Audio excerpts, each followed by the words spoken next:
Buenos días a todos.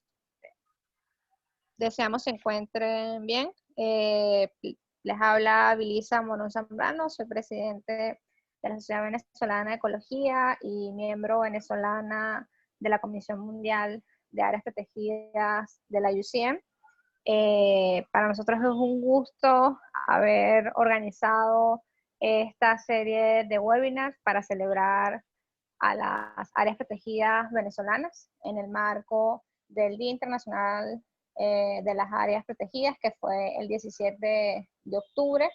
Este día se promovió a partir del Congreso Latinoamericano y del Caribe de Áreas Protegidas, que se realizó en Lima, Perú, el año pasado, en donde se reunieron alrededor de 3.000 personas que están relacionadas con la gestión participativa y efectiva de las áreas protegidas en la región.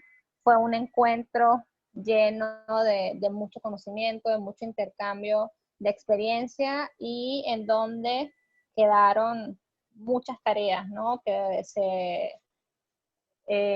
Hubo muchos compromisos, tenemos muchas tareas y hay toda una agenda de trabajo en las áreas protegidas de Latinoamérica y el Caribe para lograr esa gestión participativa y efectiva de nuestro territorio al vivir en una de las regiones con mayor biodiversidad del mundo. Entonces tenemos ese privilegio y también ese compromiso y no queríamos dejar de celebrar las áreas protegidas venezolanas al ser uno de los países que fuimos punta de lanza en esa visión de conservación de la región.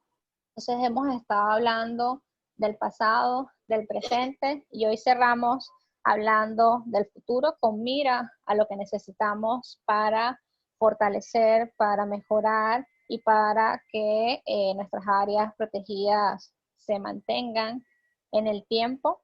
Y para eso hoy tenemos a dos miembros de la comisión, expertos en el área. Primero vamos a estar con el profesor Jorge Naveda, es profesor de planificación y gestión de áreas protegidas en la Universidad Central de Venezuela. También dicta cátedras en la Universidad Católica y tiene más de 30 años de experiencia en la planificación y gestión de las áreas protegidas, tanto dentro de INPARQUES como en diferentes organizaciones relacionadas en el área. Los dejo con el profe Jorge Naveda. Gracias, Belisa. Bueno, quiero agradecer la invitación a participar en este webinar y que, bueno, hoy pues me toca hablar a mí sobre la situación actual del sistema de parques nacionales de Venezuela y otras áreas protegidas y algunas ideas para un cambio de concepción y reorganización de la institución, tal como la conocemos hoy.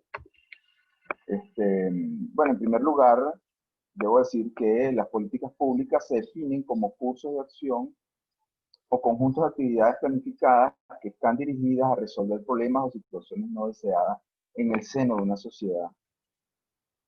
Generalmente, dichas políticas requieren de una agenda pública, un ente o organismo del Estado que las ejecute sistemáticamente, un presupuesto planificado y la participación de una sociedad organizada en grupos de interés.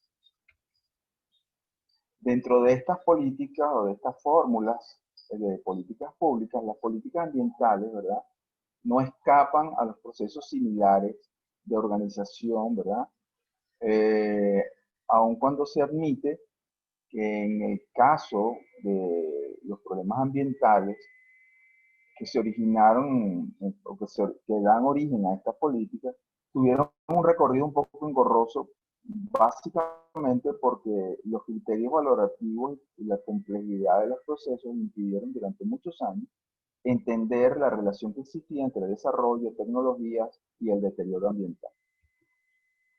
Dentro de estas políticas ambientales, la declaración de áreas protegidas como acción para la conservación y salvaguardar territorios con paisajes y ecosistemas íntegros e inalterados ha sido una acción común en casi todos los países del mundo. De por sí se considera la acción ambiental de mayor eficiencia y más tomada por la mayor parte de los países. Permitiendo, por supuesto, el objetivo es mantener muestras representativas de estos paisajes, ¿verdad? Donde el valor fundamental es ¿cómo se llama? Es mantener los procesos naturales que siguen inalterados en el tiempo, manteniendo incluso las relaciones socioculturales y tradicionales que puedan existir en términos generales, lo que significa esta política.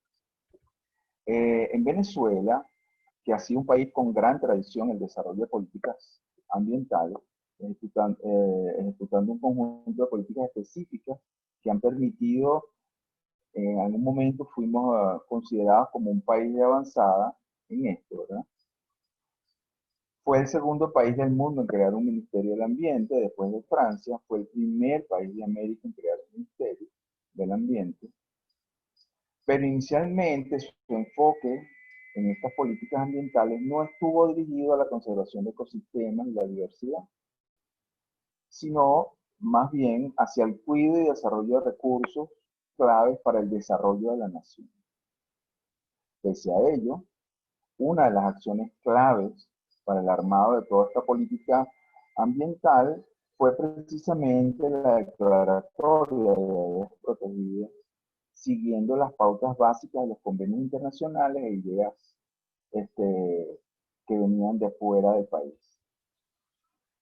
Así tenemos que en 1926 se declara la primera área protegida para Venezuela, que se conoce como Bosque Nacional Macarao, y el Parque Nacional Rancho Grande, que se declara en el 37. Para ese momento solo existía la Ley de Montes y Agua del año 21, que tenía la definición de bosque nacional. Y la declaratoria del Parque Nacional Rancho Grande se basó en conceptos internacionales, aun cuando en la ley no existían parámetros de su definición. Pero eso da pie a que haya una búsqueda a nivel internacional para poder continuar en este proceso.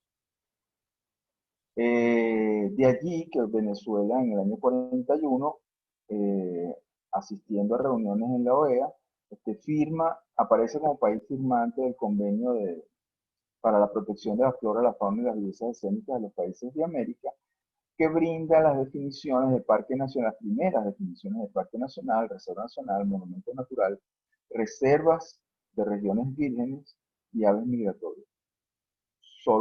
Y una designación muy particular que tiene esta convención, que aún está vigente, es que solo se pueden derogar total o parcialmente parques nacionales con la autorización del Poder Legislativo.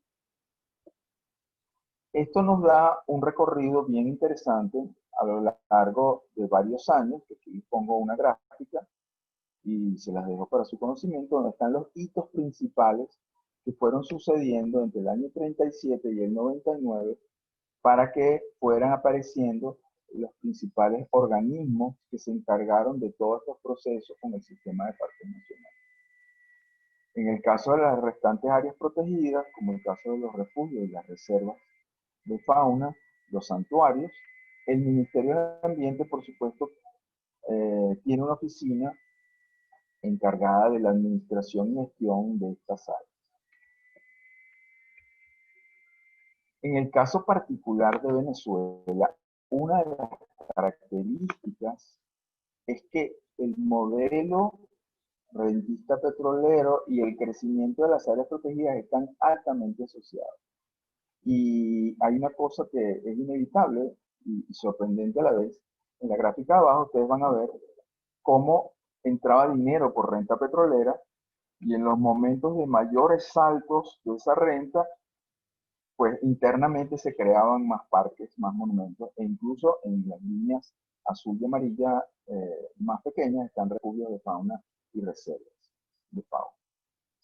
Esto se debía básicamente, bueno, primero a una abundancia de recursos financieros que tenía el Estado, que invertía en, en esta actividad. El momento político ambiental a nivel internacional era favorable. Recordemos que en la primera fase, pues, estamos hablando del evento de la, ¿cómo se llama? De la reunión de Estocolmo en el 72 y de otras reuniones internacionales que se fueron dando en las siguientes décadas, y las cuales Venezuela siempre participó y dio pauta para la creación de nuevas áreas protegidas, etcétera, y nuevas políticas en asuntos ambientales. La voluntad política interna fue sensible al problema internacional del ambiente y por lo tanto asumió la responsabilidad de estos eventos y de estas acciones como políticas públicas. Y una cosa bien interesante es que existía una capacidad técnica administrativa que se desarrolló internamente para el desarrollo de todos estos proyectos. Y eso implicaba que había un buen equipo de trabajo que estaba al frente de estas acciones. Yo imagino que en las conferencias anteriores se habló de personajes claves como el viejo José Rafael García y otros personajes que fueron claves. Henry Pittier como creador y mentor del Parque Nacional, etc. Bueno, en síntesis, lo que tenemos hoy en día es una gran cantidad de áreas regadas por todo el territorio nacional que han venido cubriendo las funciones de protección y conservación de ecosistemas clave. En el caso venezolano, a diferencia de muchos países, las áreas nuestras verdaderamente, cuando uno imagen satélite, son las zonas más verdes de todo el territorio. Siguen siendo los pese a los problemas actuales, en muchos casos. Aquí les traigo una síntesis estadística, planimétrica, de todo lo que tenemos. Digamos que nosotros, aquí se han declarado 112 áreas naturales protegidas, ¿verdad? Divididas en todas estas categorías que tenemos, ¿verdad?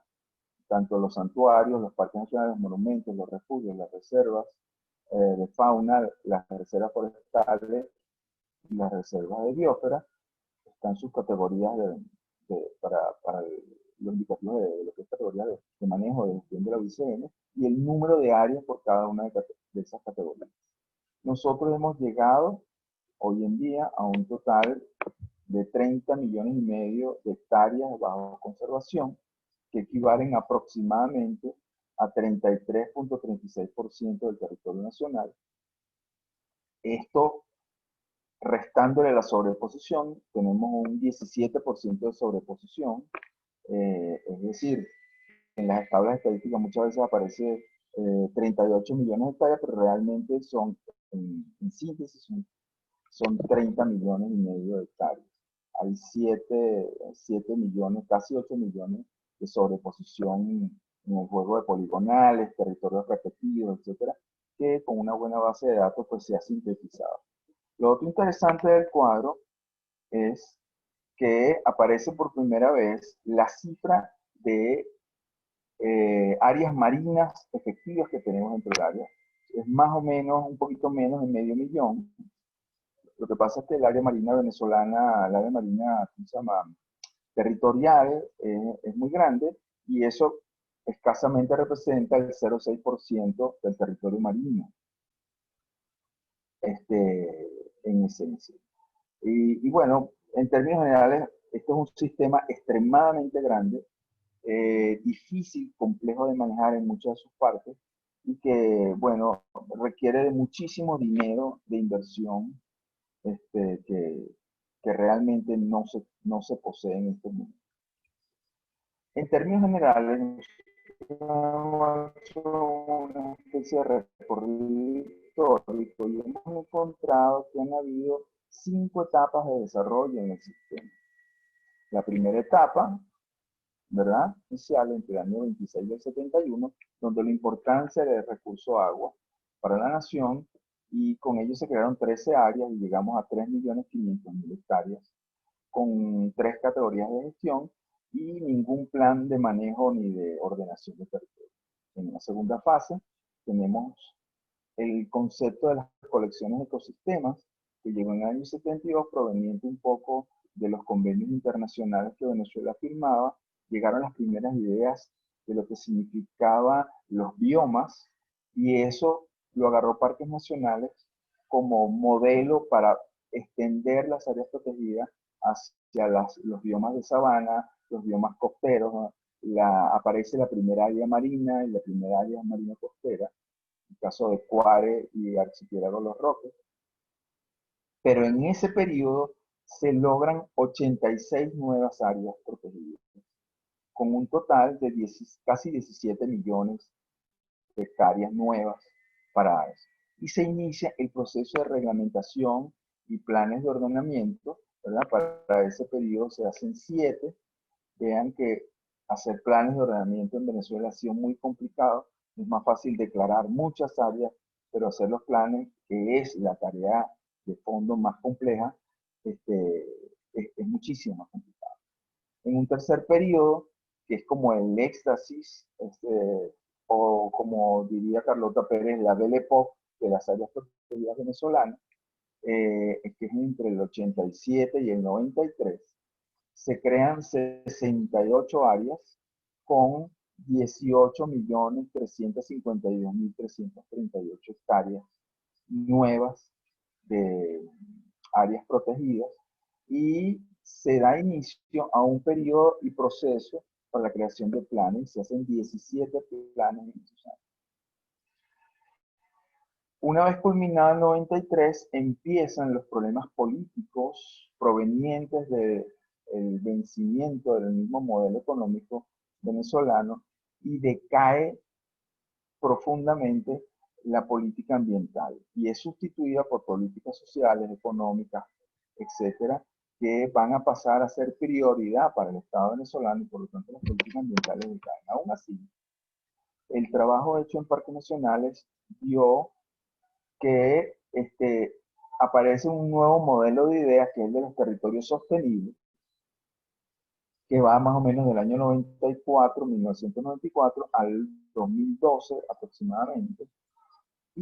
Pero vean que ya las prioridades de creación de áreas protegidas ya no es la misma, solo se crean 8 áreas con 280.000 hectáreas, ¿verdad?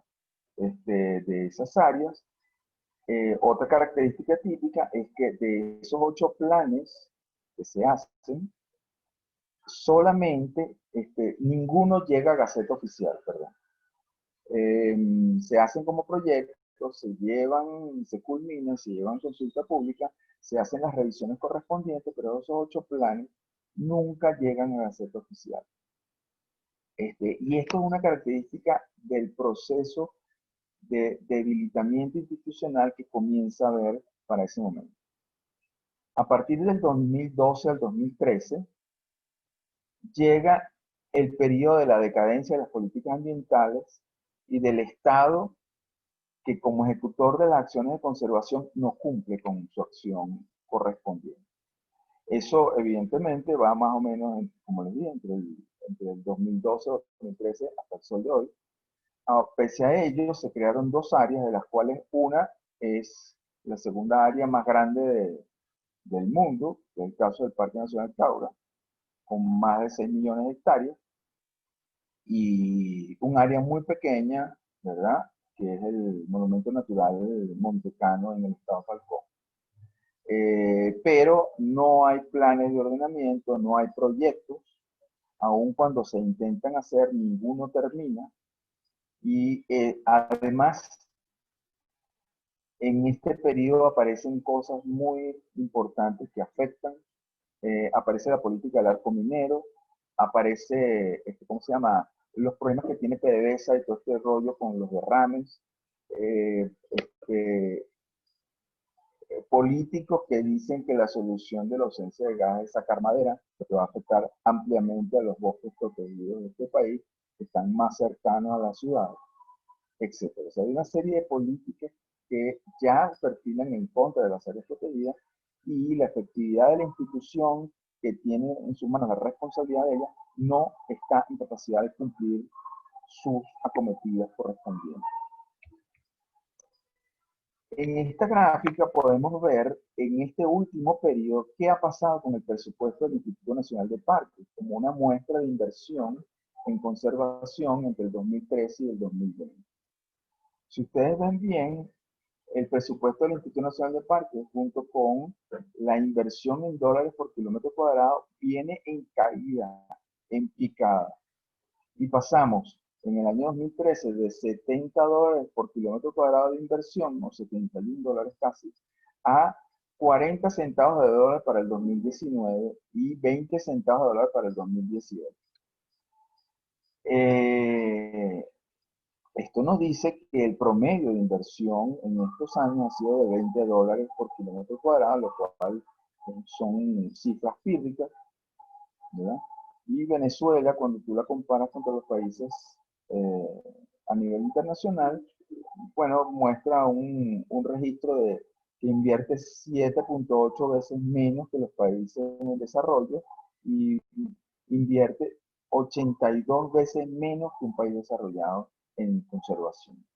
Esto es gravísimo porque de aquí se derivan todos los problemas que tiene en la actualidad el servicio de parques y las áreas protegidas. No hay personal en la mayor parte de las áreas protegidas del Ministerio del Ambiente, personal de campo, ¿verdad? Y en el caso del Instituto Nacional de Parques, pues hay puestos de guardaparque abandonados, puestos de guardaparque que se están cayendo, no hay equipamiento, vehículos dañados, no se puede extraer la basura de los parques, etcétera. Entonces hay una gran cantidad de problemas que están realmente subsistiendo y llevando a los parques a situaciones realmente críticas.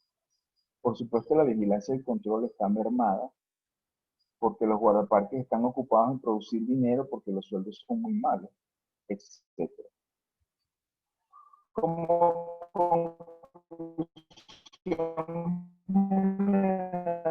de esta primera parte, ¿verdad? De esta primera charla, todo el sistema de parques nacionales y el resto de las áreas protegidas estamos a punto de entrar en una fase de pérdida masiva de paisajes, ecosistemas y diversidad biológica. Con ello se perdería todo el esfuerzo de 23 años de trabajo, su planificación y su gestión. En segundo lugar, se requiere un cierre técnico de impacto, su desmantelamiento y una reingeniería completa de emergencia que permita un cambio radical en las políticas ambientales y una adaptación de estas a la realidad global que se maneja en términos de áreas protegidas. Ello implica fundar una nueva institución de conservación que cumpla con normas nacionales e internacionales y estándares de calidad en sus procedimientos. Esta nueva institución debe asumir como ejes centrales de su gestión esquemas de sostenibilidad ambiental, social y económica, ¿verdad? Transformando el viejo esquema de la institución rentista, en el caso de Imparque, en un nuevo esquema de institución productiva y ser a futuro una buena apuesta de inversión para cualquier empresa privada que desee invertir en áreas naturales protegidas. Este es un problema que necesita, la nueva institución debe ser garante del dinero que se invierte en conservación y que se invierta correctamente. Comentarios finales. Es conveniente unificar la planificación y gestión de todas las áreas protegidas en una sola institución autónoma y con independencia absoluta del Ministerio del Ambiente. Esto es clave. Sin esa independencia no es posible crear un sistema de áreas protegidas coherente. La propuesta base es la creación del Instituto Nacional de Áreas Naturales Protegidas, ¿verdad? Se requiere del reajuste de un esquema de tipos de áreas protegidas y asumir las categorías de gestión de la OICN ya directamente y no seguir en este cuento de que si se llaman ABRAE o se llaman no sé qué. No, no. O sea, si bien se requiere una nueva ley de ordenación del territorio que defina nuevamente a esas cosas que nosotros llamamos áreas barreras de administración especial, debe haber una parte claro y concreto que defina las áreas naturales protegidas como elementos dentro del esquema general y que tengan sus propias reglamentaciones aparte totalmente. Eso nos permite entendernos mejor, o sea, si asumimos las categorías de gestión, nos va a permitir inmediatamente entendernos mucho mejor con nuestras partes internacionales y negociar ayudas financieras internacionales, ya sean préstamos o dineros no reembolsados. En cuanto a la administración de las áreas y los parques de recreación a campo abierto, deben pasar a manos de las alcaldías y gobernaciones locales. Se hace en cualquier otro país del mundo, ¿verdad? Ello no impide que las nuevas instituciones recreacionales, ya sea porque son patrimonio histórico o modelos similares o figuras similares, pero serán gestionadas como categorías de gestión, como una categoría de gestión más. Hablo del caso específico porque ya son comentarios que me han hecho, por ejemplo, de Parque del Este. Parque del Este es un patrimonio histórico, ¿verdad? Nuestro, es una joya arquitectónica y puede ser asumida por esta nueva institución como una categoría de manejo en conjunto, ¿verdad? Con, ¿cómo se llama? Convenios de financiamiento y de gestión con las alcaldías locales. O sea, no podemos perder de vista los gobiernos locales para las discusiones de este tipo de cosas. ¿Okay? Comentarios finales. Bueno, además se propone un esquema general de planificación y gestión dividido en dos niveles de abstracción. El primer nivel es el nivel nacional, ¿verdad? El cual se requiere de un plan estratégico para el desarrollo y estabilización del sistema de áreas naturales protegidas, que sería un plan a 20 años de gestión, como lo tuvimos en el año 58, ¿verdad? Tenemos un plan estratégico general de áreas protegidas. Y a nivel local se deben desarrollar los denominados planes de gestión ambiental, ¿verdad? Que son planes a 5 años. Este juego de planes a 5 años, que son los planes de las unidades de manejo, ¿verdad? En conjunto con el plan estratégico a 20 años, debe coincidir con los congresos mundiales de parques nacionales y los congresos latinoamericanos. Esto es clave, porque es ahí donde se van a discutir las políticas de lo que hemos hecho y qué es lo que vamos a hacer a futuro. Es poder engranar con lo que pasa globalmente.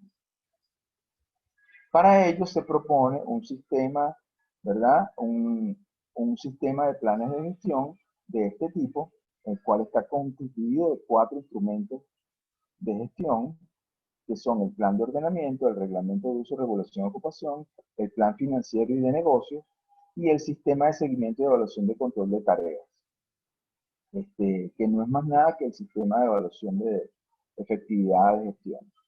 ¿Okay? El plan de ordenamiento tiene la visión espacial y de inversión territorial. El reglamento de uso es la regulación de uso y el control administrativo del área, ¿verdad? Las firmas de contratos, etcétera, etcétera.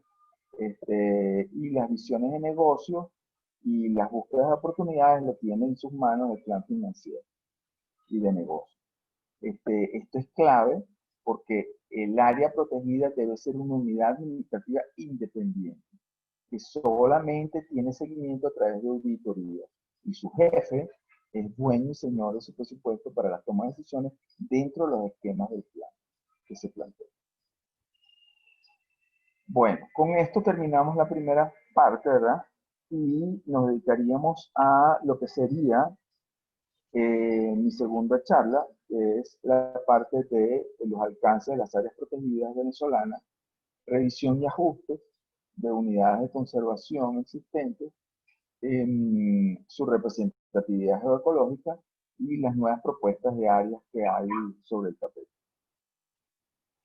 En primer lugar, nosotros tenemos que remontarnos al cuarto Congreso Mundial de Parques en el año 92, porque para ese momento, pues, de las 13 naciones suramericanas, solo 6 tenían estudios pertinentes de representatividad de los sistemas de áreas, y Venezuela solo tenía estudios parciales.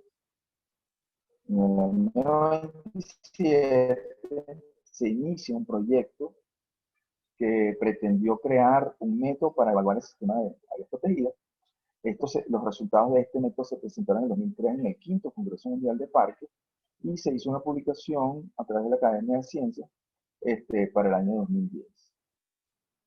En el año 2020, para esta presentación, pues se han hecho reajustes en los datos que les voy a presentar basados en la incorporación de caura y montecano a la sangre. Bueno, básicamente, este es una representación de lo que tenemos como áreas protegidas y el conjunto de paisajes de conservación que tenemos representados en el país. Venezuela es un país bastante bien representado ecológicamente. Para el momento que se hizo este trabajo, se utilizaron los modelos no de ecorregiones, sino de provincias fisiográficas. Por lo tanto, muchas de las referencias de ecorregiones están referidas a provincias. Son casi lo mismo, solamente que hoy en día sabemos, o sea, tenemos mapas más modernos que en las provincias.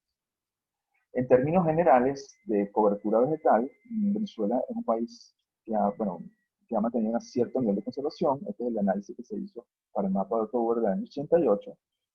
Pero una de las cosas que llama la atención es que las vegetaciones más raras son páramos, tepuyes y bosques nublados. Y han sido las unidades de vegetación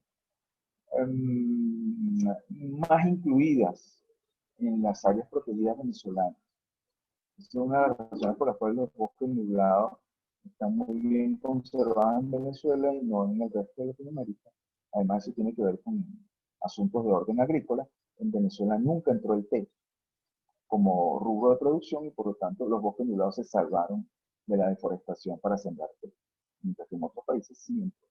Fíjense que los bosques premontanos no se salvaron porque entró el café, lo cual hace aún así esas zonas premontanas bajas y medias están bastante bien representadas en los sistemas viarios nuestros con café adentro. O sea que ha sido una tradición, pues, proteger bosques, montañas, cuencas, etc. Y eso está muy, muy bien representado en el caso de las áreas. Aquí les tengo una síntesis, ¿verdad?, de lo que tenemos. En la primera columna tienen las superficies de las distintas provincias fisiográficas, que las tienen ustedes ahí. Dentro de esas provincias, en la primera, que es la zona marina costera, tenemos 9 parques nacionales y 5 monumentos, y tenemos una representatividad del 4.3%. La cordillera de la costa tiene 9 áreas, tiene 9 parques, 9 monumentos, y tiene una representatividad muy buena de 13%, casi 14%. Las zonas de los valles y serranías Lara, Falcón y Aracuyo, zona xerófita, tiene 4 parques y un solo monumento, con una baja representación del 3.6%. Y las zonas andinas tienen una excelente representación, ¿verdad?, con 12 parques nacionales y 5 monumentos del 27% de cobertura. Los llanos tienen 7% de cobertura con solo 3 parques, ¿verdad? Y la región guayana tiene 7 parques y 19 monumentos, con una cobertura muy grande de 37%, aumentada considerablemente a raíz de la declaratoria del Parque Cauca. En términos altitudinales, el sistema de parques nacionales y los refugios cubren desde la batimétrica menos 1500 en las fosas más profundas de los Roques, hasta la altura máxima del país, que es el Pico Bolívar, con 4.982 metros. Y vean, la curva nos muestra la tasa de frecuencia por altitud. Vean que las máximas áreas, o sea, la mayor parte de las áreas están entre 0 metros y más o menos 1.800 metros sobre el nivel del mar. Esa es la franja mejor representada altitudinalmente.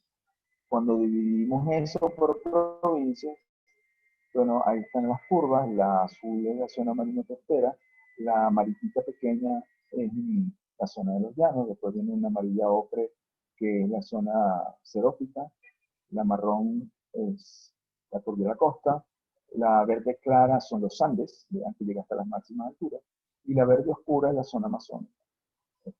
Bueno, la Guayana y la zona amazónica. Están bastante bien representadas, y una de las cosas que hizo Caura fue que bajó las representaciones altitudinales de los 800 metros hasta más o menos 100, 150 metros, donde hay una serie de ecosistemas bajos que están mucho mejor representadas en las reservas forestales. Y ahora pues tenemos una parte de eso en las áreas, en los parques. Bueno, este es el mapa viejo fíjense que no tiene caura, se los traje porque no logré montar el nuevo. Y las zonas rojas que ustedes ven ahí es la lista de nuevas áreas protegidas propuestas que tienen los archivos del Instituto Nacional de Parques. La zona roja en el sur, grande, es Paragua, que fue propuesta como Parque Nacional. Hay una propuesta de la zona suroriental del Delta, ¿verdad?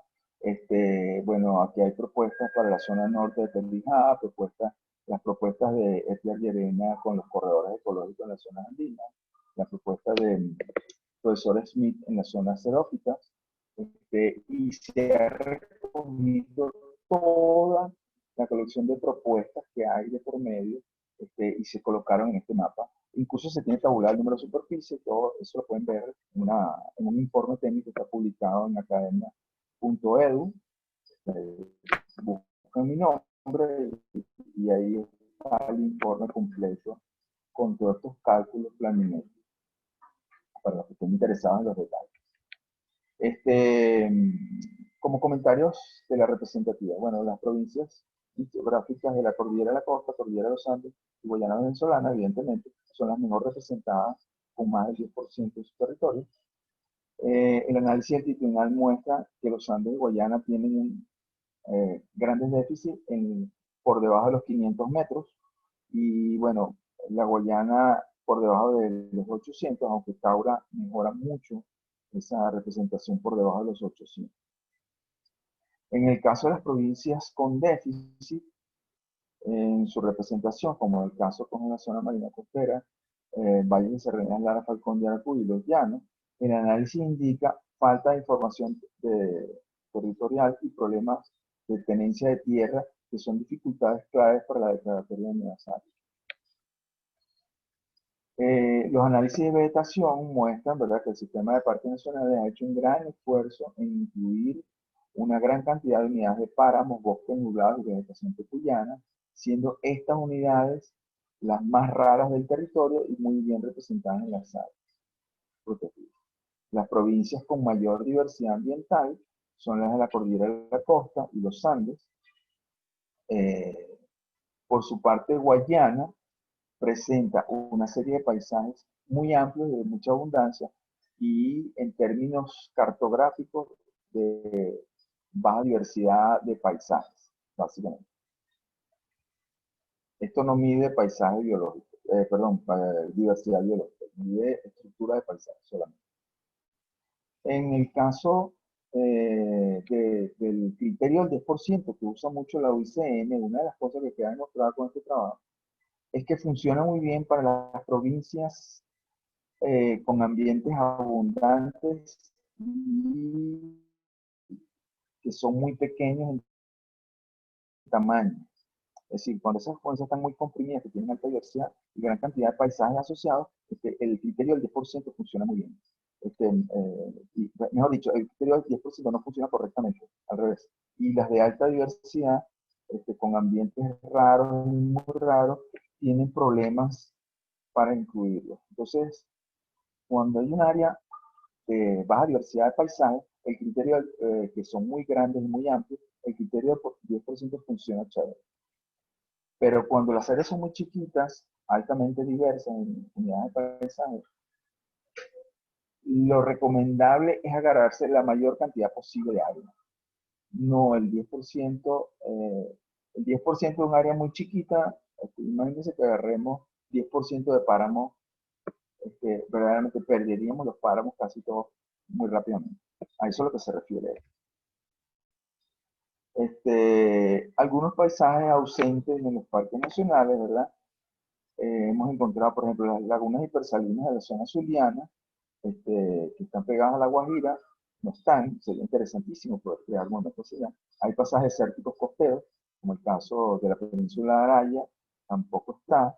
Hay zonas marinas profundas que no están representadas, los paisajes marinos que están representados casi todos son de plataforma continental, ¿verdad? Y llegan hasta los 100 metros de profundidad. Pero todo lo que está por debajo, como es la banda, la zona azul y la zona afótica, no están representadas en las áreas protegidas venezolanas. Los bosques ribereños del norte del Orinoco, es una unidad bien interesante porque son los únicos bosques que se inundan una vez al año y que los dispersadores de semillas del periodo seco, como son los animales voladores, murciélagos y aves, quedan sustituidos por peces, que ahora pueden llegar a las copas y dispersar semillas. Estos son unos bosques bien interesantes al norte del Orinoco y que en el estado Anzoátegui y Monaga y que nunca han sido vistos como unidades de conservación y son claves para él. ¿Okay? La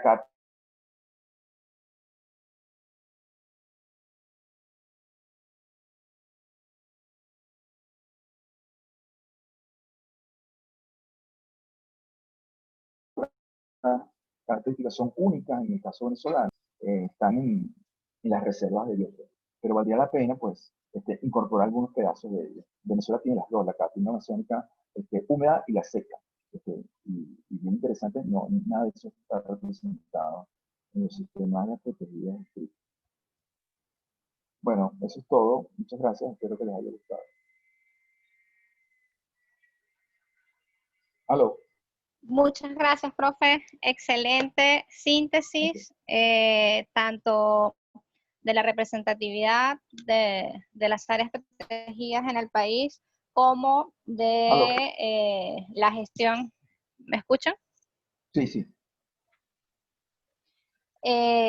Agradecidos con su presentación y con su capacidad de síntesis por este paseo de la planificación y la gestión de nuestras áreas protegidas. Agradecidos con los que se han conectado y han seguido este ciclo de charlas en honor, en el marco de la celebración de las áreas protegidas latinoamericanas y del Caribe. Y ya para cerrar nuestro ciclo, le voy a dar paso a mi compañero de la Comisión Mundial de Áreas Protegidas, Freddy Parada. Y Freddy es licenciado en Geografía, es investigador, profesor de la Escuela de Geografía de la Universidad Central de Venezuela, activista en organizaciones como Salud y Vida, Resonalia y Todos por el Futuro, es cofundador de RELAC Joven, tiene experiencia en planificación, seguimiento de proyectos, sistema de información geográfica y trabajo comunitario. Trabajó en el Ministerio del Ambiente, fue director de Educación y Participación en Fumbisis y actualmente trabaja en un proyecto con ACNUR que es dirigido por la Universidad Católica Andrés Bello. Freddy, te dejo el micrófono. Hola, buenos días. ¿Me pueden permitir compartir pantalla? Tú eres coanfitrión, debes... No, no puedo porque compartir en estás este momento coanfitrión en el pantalla. teléfono y no en la computadora. Es posible.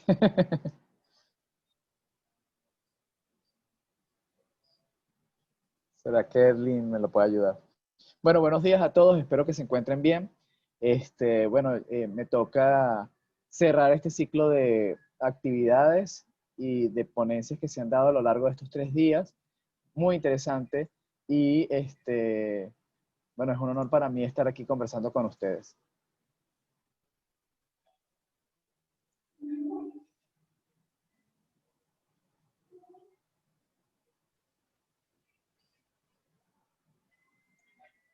¿Okay? Bueno, yo les voy a hablar sobre los retos para la gestión sostenible en las áreas protegidas. Bueno, algunos hechos importantes, aunque ya el profesor Jorge nos ha adelantado algo, tenemos la creación del primer parque nacional en 13 de febrero de 1937, el Henri Pittier, hasta el 21 de marzo de 2017 y después, unos cuantos años más, 83 años de historia en áreas protegidas. Dentro de estos 83 años de historia, se han dado una serie de eventos interesantes que pueden permitir y que pueden coayudar a lo que es la creación de una consolidación de sistemas, de un sistema y de la creación a nivel mundial de lo que es estos espacios de protección. Está la Convención de Protección de Flora y Fauna y de las Bellezas Escénicas Naturales de los Países de América en 1941, la creación del Comité Internacional de Parques Nacionales, la UISN, en 1960, y el Convenio de Diversidad Biológica de 1992, que ha dado como una consolidación a todo este trabajo. Además, lo que es en nuestra región, tenemos el segundo CAPLAT en 2007 en Bariloche y el tercer CAPLAT en 2019 en Lima. Además, toda esta historia tiene como base o como asidero, por ejemplo, el cuarto Congreso Mundial de Parques Nacionales en Caracas en 1992, donde surge la definición de área protegida. El Congreso de Parques de Durban, donde se crea el informe mundial acerca de las áreas protegidas del mundo y crean una serie de instrumentos y surgen una serie de documentos que son importantes para lo que es el conocimiento de las personas que trabajan y que velan por las áreas protegidas. Y el Congreso de Parques de Sydney en 2014, que ya empieza con temas que se han trabajado en Bariloche 7 años antes, que es el tema de la participación. Imaginamos que a partir de este tercer CAPLAC de 2019, donde se habló del bienestar, de las soluciones para la vida y de la inclusión y la intergeneracionalidad, se va a hablar en el próximo congreso de todo esto. Ahora vemos que todo esto a lo largo de la historia ha tenido una visión. Surge con una visión de la preservación y no tocar, así surgen las áreas protegidas. Luego pasamos a un balance y conservación de aprovechamiento de los espacios. Luego pasamos a algo como que se habla sobre con y para la gente, y ahora estamos en el tema de bases del bienestar. Lo que buscamos es que los espacios naturales protegidos o las áreas protegidas sean centro del bienestar de las comunidades, de las personas que hacen vida allí. Ahora bien, en Venezuela tenemos muchas cosas buenas con las áreas protegidas. Tenemos 44 parques nacionales, 37 monumentos naturales. Este mapa muestra un poco la actualización en la representación del espacio de estas áreas. Y bueno, tenemos preservado y protegidos y conservados diferentes lugares que son unas bellezas escénicas y que permiten la conservación de ecosistemas, de flora y de fauna necesarios para la vida y pensando en el futuro. Lo malo. Bueno, lo malo es que tenemos los derrames petroleros, tenemos presiones urbanas en las zonas de amortiguamiento de los parques. Por ejemplo, la foto que se ve es en el Parque Nacional del Ávila. Los incendios forestales, que no pasa una temporada sin que no existan y cada vez son de mayor daño. La minería ilegal, que está generando y cambiando el paisaje en las zonas donde se encuentra. Grupos irregulares que afectan el entorno. Actividades no conformes con el uso de los parques nacionales, por ejemplo, los trocheros en Aguaraguariquito, el descontrol en la capacidad de carga de los sistemas, la afectación por agricultura y ganadería, el aumento de esta frontera está afectando y está dañando lo que son espacios naturales conservados, la falta de institucionalidad y políticas públicas asertivas, y proyectos de infraestructura turístico y entre otros que dañan y no se terminan. Bueno, esta es la realidad con la que estamos nosotros en este momento manejándonos y vean que es una lista grande. Y ya es uno de los retos, o sea, ya esto es un reto porque parte hacia la institución qué es lo que se tiene que hacer. Nosotros tenemos el inventario y ya sabemos todo lo malo. Ahora la pregunta es, ¿cómo lo frenamos, cómo lo cambiamos y cómo lo modificamos? A lo largo de estos 3 días de webinar se han ido dando luces para la mejora de esto. Pero me gustaría más que pensáramos en el término de la gestión sostenible. La gestión sostenible simplemente es un grupo de diferentes actores, investigadores, académicos, líderes, organizaciones, entes, organismos y miembros de la sociedad civil organizados que se plantean un conjunto de acciones reales, momento a momento, paso a paso, es decir, con una visión de planificación clara, que dirigen y orientan esa realidad que tiene una serie de problemas hacia lo que realmente se desea tener, para tomar decisiones efectivas desde la participación, la intergeneracionalidad, lo geográfico intercultural, lo inclusivo e igualitario, permitiendo que los espacios sean mantenidos en el tiempo y manejados desde la visión de los principios de sostenibilidad, ambiente, economía, lo social, lo cultural y lo político. Esta gestión sostenible es el reto mayor, porque implica articulación, implica que todos se manejen y trabajen en equipo coordinado, que co-creen acciones, que no solamente sean términos en blanco y negro en papel, sino que sean concretas y reales. Y el tema de participación implica que sea desde la base. Lo intergeneracional, que todas las edades estén incluidas. Lo geográfico intercultural va más allá. O sea, no solamente la representación de un grupo. O sea, no podemos quedarnos nada más con la representación de los que se encuentran en la zona capital, sino también tiene que ser las regiones que se están dando estos proyectos. Y bueno, inclusive igualitario, porque debe haber equidad tanto en la pertenencia de las personas de sexo, mujeres y hombres, y en todas las clases sociales. Pero ¿qué acciones se pueden hacer? Me preguntarán muchos, porque bueno, ya en Venezuela hemos perdido la esperanza muchos en ocasiones. Y no creo que es perder la esperanza, sino ver más allá, quitarnos la gringola que tenemos y pensar en otra cosa.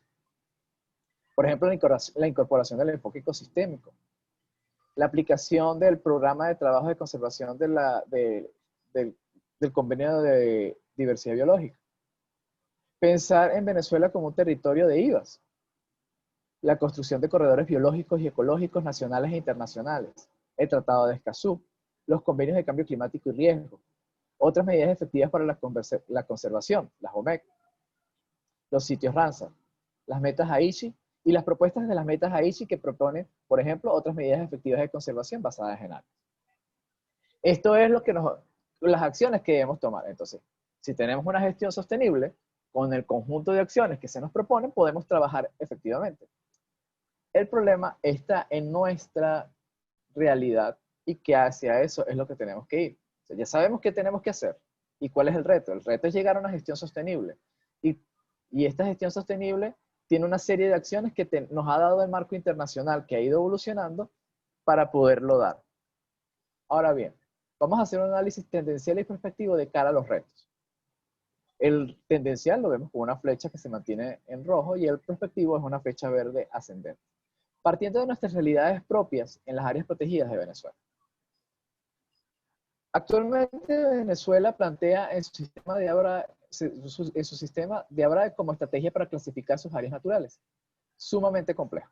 Ya lo acaba de decir el profesor Jorge, es un sistema sumamente complejo que a veces ni nosotros mismos lo entendemos. Para que haya un cambio, bueno, debemos revisar estas áreas y la clasificación actual a fin de sincerar el sistema y que permita la autogestión. Porque, efectivamente, manteniendo el Estado netamente en las áreas protegidas, no va a ser muy sencillo. Ya lo mostraba el profesor también Jorge. Me estoy tomando mucho del profesor Jorge, pero fue muy interesante lo que decía del tema financiero. O sea, ya actualmente el Estado venezolano no puede mantener el actual sistema de áreas protegidas. Otra de las cosas que debemos considerar, si seguimos así, es el proceso. Actualmente tenemos que el proceso de consulta pública es importante, pero la forma actual no es accesible, ni permite la acción de los diferentes actores, solo de los técnicos institucionales. Para que haya un cambio a lo prospectivo, se debe dar un cambio al proceso de protagonismo y articulación con los diferentes actores que hacen vida dentro y en las áreas próximas. Participación más que consulta. Muchas veces nos dicen, bueno, es que el Caura tuvo una consulta pública. Bueno, pero ¿cómo fue? Saberlo es el misterio más grande. Es como pedirle al Vaticano cuántas organizaciones tiene dentro de sí. O sea, no lo vamos a saber, no lo vamos a conocer con exactitud. Actualmente es necesario más del 95% de los poros. No existen o están desactualizados. Los mismos deben ser aprobados luego de un camino técnico-político por la firma del presidente de Venezuela. Para que haya un cambio prospectivo, la aprobación de estos instrumentos de planificación debe ser responsabilidad del administrador y con participación de los diferentes actores. Además, se debe reducir los procesos burocráticos para la aprobación del POR.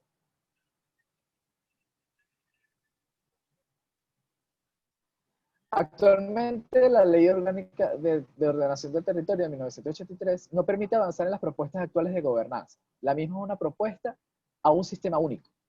Por tal motivo, debemos cambiar y es necesario crear procesos de actualización en el marco jurídico venezolano, partiendo de escenarios internacionales y las propuestas de estos, considerando la realidad venezolana, pero atendiendo conceptos probados y con eficacia internacional, mejorar los procesos. No es que vamos a cambiar la ley a veces decimos, bueno, es que hay que cambiar la ley, hay que eliminar la ley.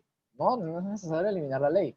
La ley tiene que ser revisada, tiene que ser actualizada, porque si ha funcionado a lo largo de estos 37 años, algo bueno debe tener. No es eliminar las leyes y crear nuevas, es revisarlas, ver qué ha funcionado y qué no, actualizarla con las nuevas propuestas internacionales que se están dando. Además, actualmente las instituciones rectoras se encuentran desarticuladas, muchas áreas, diferentes instituciones para su gestión. La propuesta es que se debe realizar una reingeniería en el Instituto de Parques y en el Ministerio de Competencia Ambiental, que fundamente sus principios en la gestión efectiva. La formación de una institución que invite a los principios de la sostenibilidad, desde lo económico, desde lo ambiental, lo social, lo cultural y lo político. Actualmente las instituciones, vemos que hay un choque institucional entre el Ministerio de Ambiente e Parques. Incluso en la serie de ponencias que se han dado aquí, algunas personas preguntaban, mira, ¿quién se encarga de las zonas protectoras? ¿Quién se encarga de los refugios de fauna? No se conoce. Entonces es fundamental generar una reingeniería desde la base que implique y que invite a realizar una efectiva gestión en el territorio. Actualmente cada una de las instituciones con competencia en ambiente y áreas protegidas participa en todas las áreas, tanto a nivel local, regional y nacional. Usted le puede preguntar a la gente de IPARQUE, sede central, cómo funciona el parque nacional tal, y él te lo va a decir, o el parque recreacional tal, él lo maneja. Es fundamental que las personas desde las bases o de las diferentes regiones manejen sus espacios. Por ello, es definir los objetivos y el alcance del Ministerio con competencia en ambiente y la institución regente en áreas protegidas dentro del sistema de áreas protegidas. Es fundamental conocer esto. Y propuesto para el futuro venezolano, tanto a nivel nacional, regional y local. Crear además instrumentos rectores que permitan conocer a las diferentes instituciones con competencia ambiental cómo atender las áreas. Ustedes ven que algunas personas que se encuentran, los alcaldes, por ejemplo, el alcalde de cierto municipio en cierto estado, maneja el área ambiental y hace cualquier cosa, pero porque no tiene una línea rectora, o porque no la maneja, o porque no la conoce. Y es fundamental crear estos instrumentos que sean manejados y conocidos por cada una de las instituciones que tienen competencia ambiental. Asimismo, se deben crear formas de articulación entre las diferentes formas de gobernanza creadas. O sea, cada espacio tiene una forma de gobernanza y hay que respetarla, y desde ese respeto permitir y darle los lineamientos para que se pueda crear y trabajar. Actualmente cada institución, según convenga, maneja la información conceptual para sus áreas protegidas.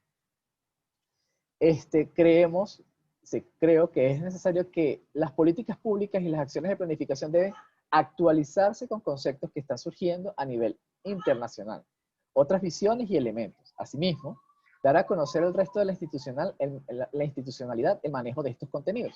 Por ejemplo, el tema de la Cancillería.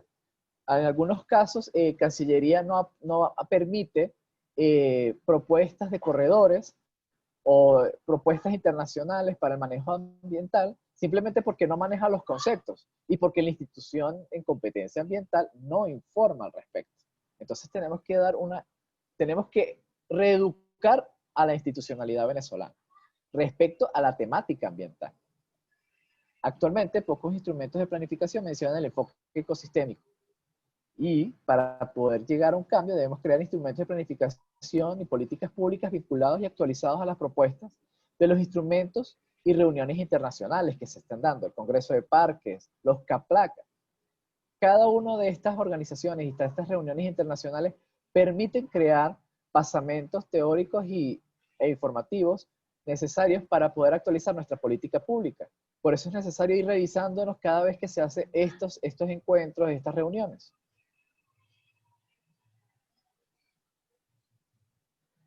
Pocas áreas poseen inventarios y diagnósticos actualizados. Es necesario crear una actualización de la información base, documental y cartográfica de las áreas protegidas. No podemos seguir en un vacío y con 1500 formas de representación. A lo largo de estos webinars hemos visto al menos 5 tipos de mapas de Venezuela con las representaciones de las áreas protegidas distintos. Es necesario cohesionar y llegar a una sola forma de representación de las áreas, que cada técnico maneje el mismo mapa, la misma información, porque debemos tener criterio como país y eso realmente nos hace soberanos. Actualmente las instituciones no trabajan de lleno con la academia y creemos que para que exista un cambio es necesario diversificar la institucionalidad con profesionales y técnicos, desde lo social y lo científico. No solamente un enfoque biológico, tenemos que darle un enfoque desde lo social, sociólogos, antropólogos, tenemos que dar un enfoque diverso con los geógrafos, tenemos que incluir a los ingenieros ambientales. Todos debemos participar en la co-creación de las formas nuevas de articulación y de presentación de los trabajos que se van a venir haciendo de cara al cambio que pueda darse en la institucionalidad. Asimismo, las grandes escuelas, tanto de geografía como biología, deben hacer presencia activa dentro de lo que se está ocurriendo en el país. No es posible que no exista pronunciamiento sobre los derrames petroleros, sobre cada uno de los daños que existen en las áreas protegidas. Es necesario crear instituciones desde la base. Las escuelas deben dar aportes reales a lo que es la política pública que se está dando en Venezuela en el momento determinado. Actualmente no es un discurso ambiental inclusivo. Debemos hablar, y ese es el cambio, debemos crear un discurso inclusivo que permita hacer cambios. Y hay alguna crítica inclusive a nuestro webinar que está propuesto y que hicimos. Del webinar que se hizo, todos los ponentes solo hubo la presencia de una mujer. Hubiese sido interesante ver más mujeres participando dentro de los webinars. Ojo, no estoy diciendo que se tiene que hacer necesariamente, pero es importante la participación e involucrar a los diferentes actores, incluir y que tengamos un discurso nosotros mismos, que queremos un cambio, el discurso debe ser coherente y consistente. Bueno, así termino mi propuesta de los retos y voy a quedarme con esta propuesta de Martin Luther King, que dice que si supiera que el mundo se acaba mañana, yo hoy todavía plantaría un árbol. Y es verdad, todos estamos invitados. Así si el país nos sigan diciendo, no va a cambiar el Ministerio de Ambiente, no va a volver a existir como era antes, que no va a ser así. Tenemos que seguir pensándonos en el futuro y seguir pensando en lo que queremos lograr. Si queremos un país que propulse, que proyecte y que motorice las áreas protegidas y conservadas, debemos construirlo nosotros mismos desde las bases y propiciar los espacios y la educación de sostenibilidad necesaria para poder llevar a que todo el mundo crea en esto y que es posible. Efectivamente, las áreas protegidas en Venezuela han tenido un pasado maravilloso, tienen un presente actualmente que tenemos que mejorar, pero el futuro depende de cada uno de nosotros con nuestras acciones determinadas hacia el cambio. Muchas gracias y bueno, ha sido mi presentación.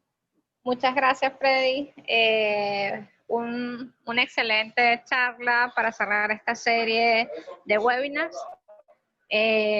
Así es, tenemos que trabajar por esa gestión participativa y efectiva que se construye desde la inclusión, desde el respeto y los diferentes niveles de planificación y gestión. Vamos a abrir el derecho de palabra. Ya veo que Rafael García tiene su mano arriba, entonces lo vamos a llamar a participar.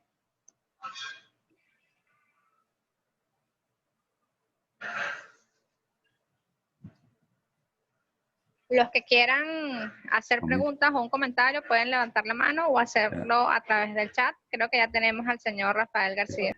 Se me escucha, ¿verdad? Ok, ya veo en la pantalla que sí se me escucha. Bueno, yo me llamo Rafael García, como ya lo dijo la señora Vilisa Morón. Yo soy ingeniero agrónomo y trabajé durante 12 años en INPARQUE. Fui el fundador de la Dirección de Amazonas, director de 4 parques nacionales. Y me tocó hacer un plan de manejo para el Parque Nacional de Amarahuaca. Bueno, yo quiero intervenir y lo vengo pensando desde el viernes porque se dicen cosas, pues, pero como muchas de nuestras historias no se escriben, las vivimos y no las escribimos, pues se ignoran. Y me voy a referir ahora al señor Parada porque ha hecho una presentación muy clave. Cerrando esto, me parece...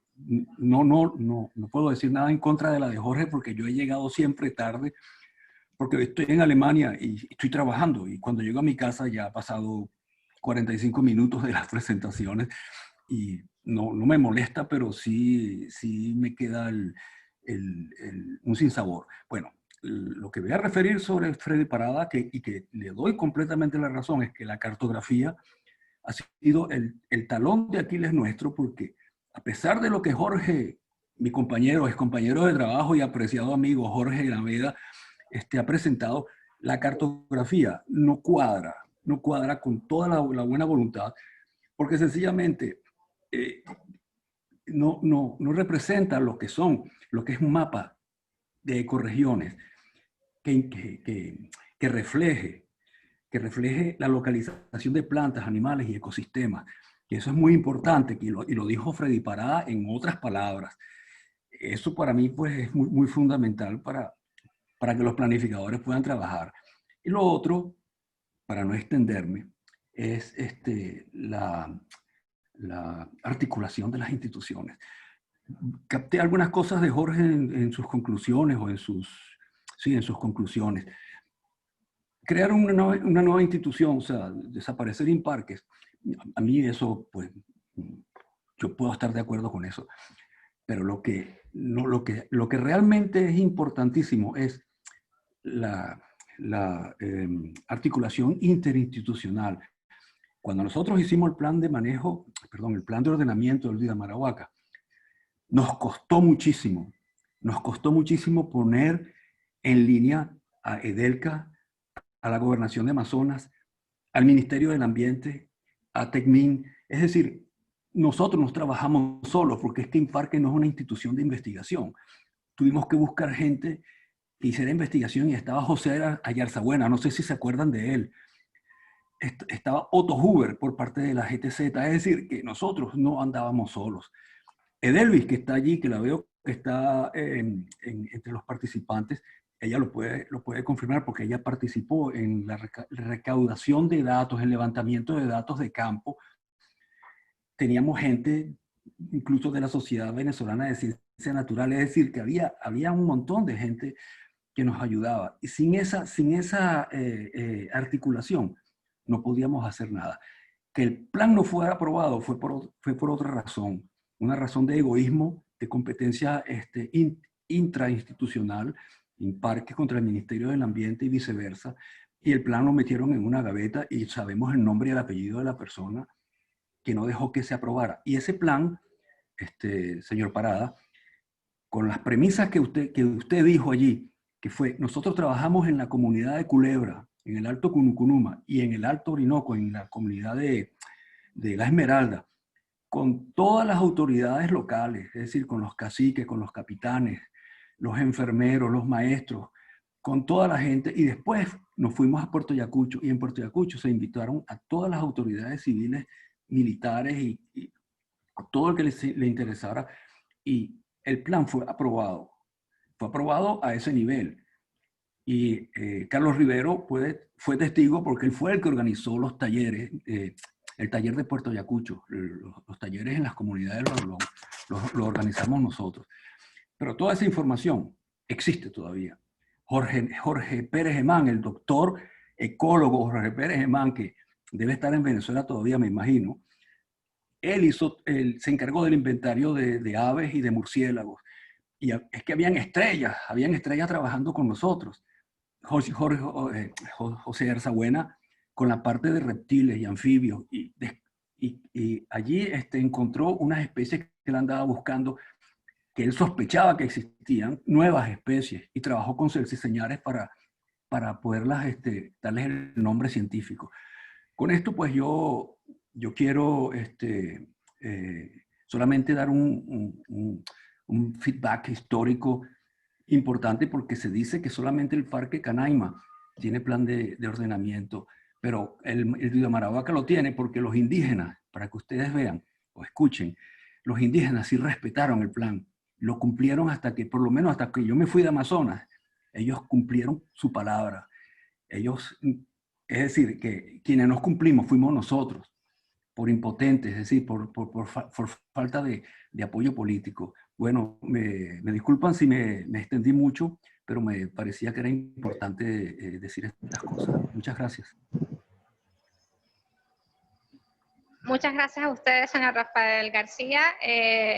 Con el señor Rafael escribimos un artículo en la primera edición especial de Una mirada al soberbio sur del Orinoco. Lo pueden conseguir en la revista Explora de Alberto Blanco. Ahorita viene la segunda edición y también tenemos muchos invitados, autores excelentes de primera, que conocen la realidad de primera línea.